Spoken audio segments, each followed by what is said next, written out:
ceremonies were held in Hiroshima, Japan today to mark the 75th anniversary of the world's first atomic bomb attack. A few days later, the U.S. dropped a second nuclear bomb on Nagasaki, forcing the Japanese to surrender and ending World War II.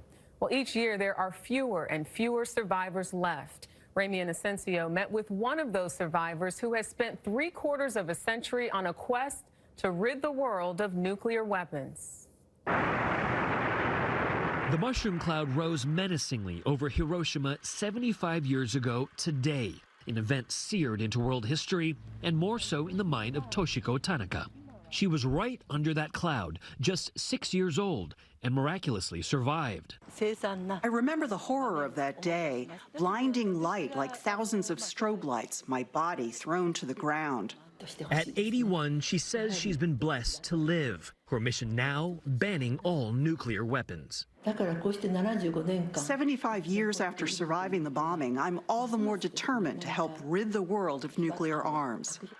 What became Hiroshima's ground zero was once its humming commercial district of Nakajima, with city hall, restaurants, and cafes. Tanaka, pictured here with her father, lived close by.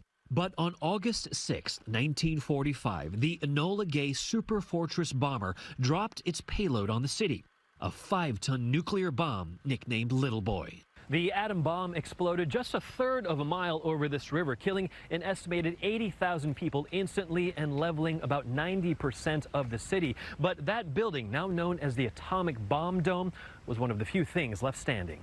A testament to the tragedy of war, it now stands aligned with tributes to peace. The Peace Flame and Peace Memorial Museum, newly renovated in time for the 75th anniversary. Dimmed rooms spotlight the day of the bombing. Irradiated artifacts tell the stories of those who died in an instant.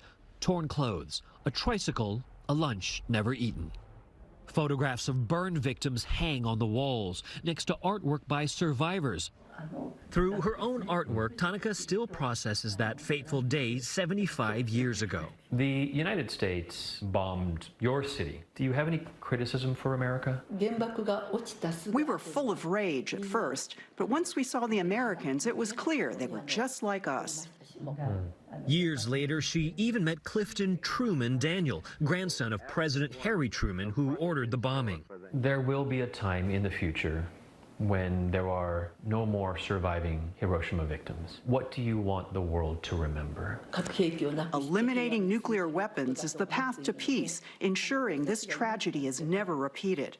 And Tanaka manages one last line in English. Please make many friends from other countries. When you do so, you are moving the world towards peace.